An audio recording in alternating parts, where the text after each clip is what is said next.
Hi, everybody, and welcome back to Engagement Academy. We have been talking a lot in the community, whether you're in there or not. I wanted to share something that's super important. We've been talking about public speaking and everyone's fear of it, which, let me tell you, first of all, everybody has it. But if you're going to have this big, beautiful HR, people ops, internal comms, maybe potentially even executive, or maybe you already are an executive, if you're going to go that route and take it to the highest level that you possibly can, take it as far as you can and look back on your life and be like, yeah, I was a badass. I'm so proud of myself. Public speaking is something you're not going to be able to avoid getting great at it. And this is coming from a lady who used to have full-blown panic attacks before I would talk in the all hands. I remember the first time an executive tapped me to speak at the all hands, and they were like, "Can you give a marketing update?" And I was like, "What? You want me to what?" And luckily this was during COVID, so I didn't even have to do it in person, but I couldn't sleep the night before. I scripted out exactly what I was going to say. I had a complete utter fit. I forgot everything I knew about marketing or even what my name was. I was not comfortable with it. So there's nothing wrong with you if you've ever been asked to public speak or you've done it before and you've flopped. I have also tripped on stages, dropped microphones, completely lost my train of thought in front of people where I'm like, I literally can't get out of this other than to run away and run through the building. And there would be an imprint of my body, an outline, like a cartoon. Okay, can't do that. Got to finish what I'm doing and embarrass myself. Just know that nobody remembers those things about me. Probably. I probably remember them the most. We torment ourselves.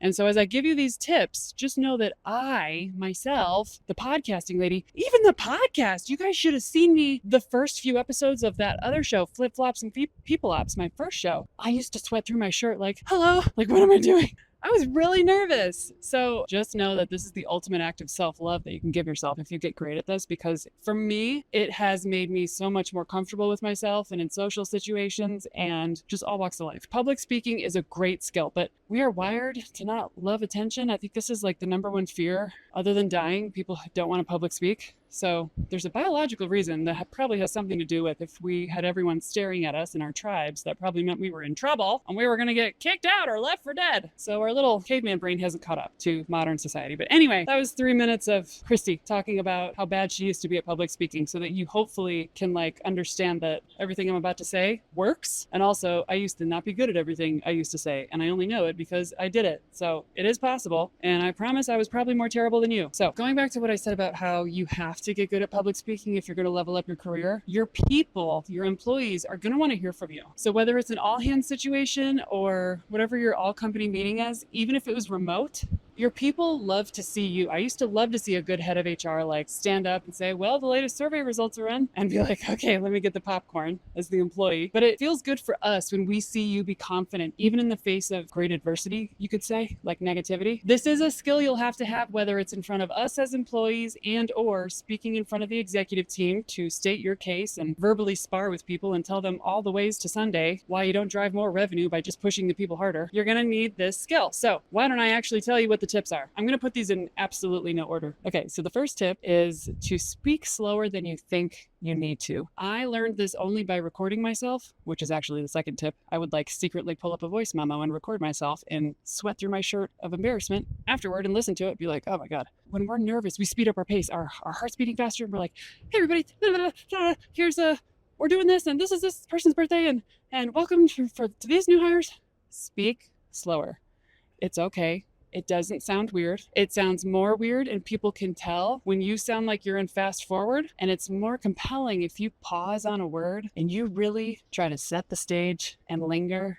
Do you hear what I'm doing? There is so much impact you can have if you pick the right words, and you don't even have to worry about which words they are. Just every couple sentences, find a word to pause. It takes practice. Don't pause on the word and, but here's an example. Hey everybody, we are really excited to walk you through our latest survey results. The survey closed last week. We're so grateful to all of you who took the survey, and we're super, super honest in your feedback. Do you hear that? Instead of hi everybody, thanks for taking the survey. We got the results. They were really bad and everybody hates it here. Bye. It just doesn't have any staying power. So it commands a lot of respect if you have the self-confidence to speak slower and hold space. The other tip I had was to record yourself. I would pull up voice memos again on my phone and just hit go when it was close to my turn and hit stop. And then later that night, maybe over a glass of wine, listen to how I sounded. And it's important to be nice to yourself when you do that. Don't call yourself stupid. Try not to be embarrassed. Just say, okay, what did I do great? What could I do better? Another thing to keep in mind is to focus on the audience. We're so in our head, like, oh God, what's everyone going to think of me? Nothing. They're not consciously thinking anything. They're not even going to remember what color shirt you have. If you're on video, they're not going to care about or remember your background. All they want is the information. I had to tell myself this before my first keynote in front of Beekeeper. I spoke at a conference recently. It was the first time I was like, quote unquote, the headliner. And I was like, okay, here we go. And right as I was walking on stage, I was like, I think I'm going to die. But I had to tell myself, like, Christy, all these people are here because they just want the information. You're an expert in something you're super passionate about, and they came to hear you and lots of other people, and you get to kick it off. They're just here for the information. They're not like, they can't barely see you. There's too many people in here for them to all be like judging you so harshly. Like, just focus on the information that you're giving. Another thing I do before I speak, which this is really easy to do remote. Maybe you're speaking at your all hands, or if you're in the office and you have an all hands, go into a conference room or a closet or around a corner. If you're about to give a speech, just walk away for a second, get away from everybody. And this is going to sound crazy, but take a bunch of deep, deep, deep breaths, because you're going to front load yourself with oxygen and just get more oxygen in your body. Because to this day, I still run out of air when I first get started. It's like an adrenaline thing. Like, have you ever been talking and then like, you really need to take a breath, and then for some reason your brain just forgets how to, and you're like, that still happens to me sometimes if I'm extra nervous. So before I give a big speech or before I'm about to do a webinar, even my own webinars where I invited you guys, my adrenaline still kicks in, and I do this. Listen.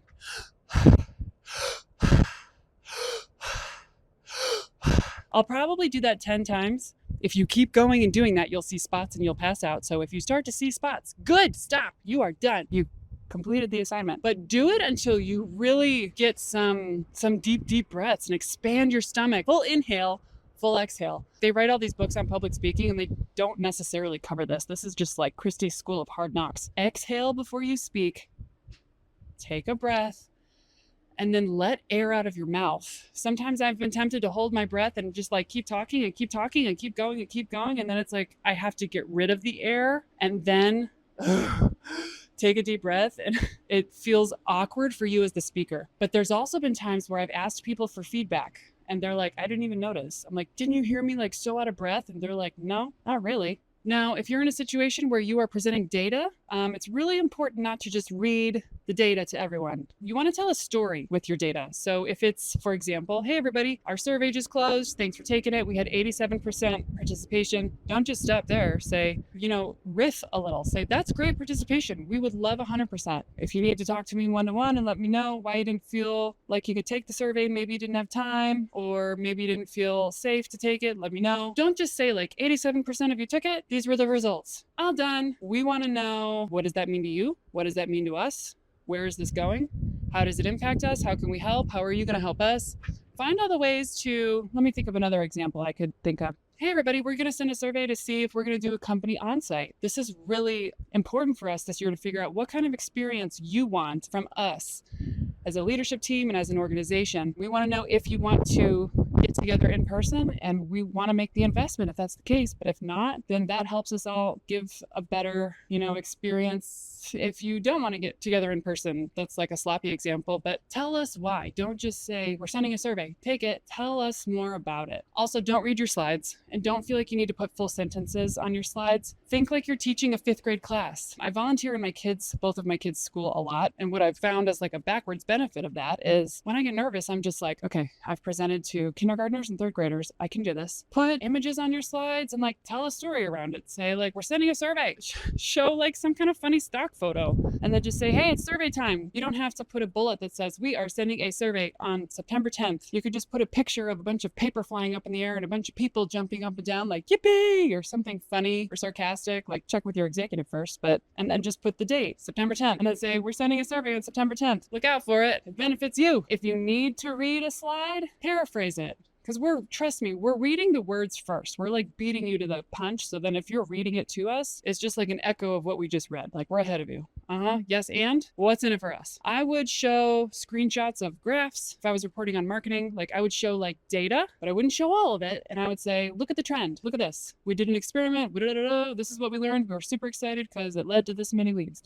People don't want a screenshot of a spreadsheet, and people don't want you to read to them. So just simplify your data or your information that you're presenting, or like whatever you're wanting to get across to us. Don't type it out and then read to us, because that's not fun for you either. It may feel like that's safe. You can play around with speaker notes in Google Slides, or PowerPoint has this too. Sometimes I would pull up a Google Doc. I found it was always really hard to read and almost tripped me up to try and read exactly what I needed to say. But sometimes in the very beginning, I was glad I did. So you can even throw it into ChatGPT and be like, here's some data I need to report on. Can you write me a quick script that's like, hey everybody, today I'm going to talk about this. Say I'm in HR, I'm in people ops, and I want to get my employees excited. Like, how could I literally phrase this? Give me a script. And then if you want to, you can just read it. We can't read your eyes. Like, zoom out, scoot back from your desk, make the font really big. We can't tell. If you're in person, that gets a little trickier, but I've done that. But then I graduated to like, this actually trips me up, because if you like skip a line, which has happened to me, or like you say a word wrong, it's like you're in a trance reading a script. If you say a word wrong, you're like, oh my God, what did I just do? And then you're like, so you just find what works for you. So my last tip, I would partner up with like friends at my company. I know you're in HR or people ops, or you're in like a very like siloed role, but you can still have employees and other leaders that you really have connected with, maybe just like on a personality level, and just tell them beforehand, say, hey, I'm going to speak at the all hands or whatever it is. Don't say I'm so nervous. Say, I'm working on my public speaking. I would love for you to let me know how you think I did, but like, please, like if you have feedback, I'd love to hear it. I actually am more interested in you telling me anything I could do different, or like give someone permission to tell you exactly what they think, because someone who really cares about you will tell you the truth. Shout out to real people. Shout out to Holly, Raquel, Andrew, Marissa, even through all my days at Pingboard where I gave regular updates and gave webinars to like 1,000 people. I would ask them afterward, like, how did I come across? And those people loved me and would say, you got off to a skittish start and you went down a rabbit hole, but you recovered. And here you kind of wandered, but like you really hit your flow around this part. And that's a person who cares about you and wants you to learn and grow. You need to have that radical candor. It really does take practice. Like when I got off the beekeeper stage, going back to that speech where I was my first keynote, I had people coming up to me saying, you are so good at public speaking. And I was like choking on my water, like, what? Thank you. I mean, thanks. But like, you make it look so easy. And I'm thinking like, oh man, my nerves were like in my stomach. So don't tell people like, oh, thanks, I think I'm terrible. Just say like, thank you. And that you are not coming across as bad as you think. And some people will never get the chance to public speak in any way, shape, or form, but they also aren't brave enough to go get it. And if you are brave enough to go ask for those opportunities, give your best effort when they're presented, you will grow. You will become the leader you always dreamed of having yourself. It will become you. You will be that leader. I mean, I have done 200 podcast episodes, at least at this point. Okay, maybe that's a little overestimating, but I've given maybe 20 webinars, maybe 30. I've given about 7 speeches. I still get nervous. And if you were to see me on stage now, it is actually kind of fun once I hit my flow and I know I'm not going to die. And I know that even though I think I'm stinking at it, people are going to think it's incredible, and that's fine. I need to just accept it. But it's a sets and reps thing. And for me, I'll just round it out again with like, it is actually kind of fun because it's like a full human exercise. This is an exercise in self-acceptance. You accepting yourself. And for me, for a long time, that was really hard. It's still really hard for lots of different reasons. We're the hardest on ourselves. This is a skill that will set you apart, and it's worth it. It's super fun once you get the hang of it. You don't die. So those are my tips for public speaking. You should be speaking. Someone from the HR side, people ops, internal comms side should be speaking every all hands on some kind of update or what's next. What did you learn in the most recent survey? Thanks for taking it. When's the next one? What are you implementing? How does it impact everybody? How does it make your company a great place to work? You know? Okay, the end. All done. Theme. Roll credits. I will talk to you guys next week. Bye.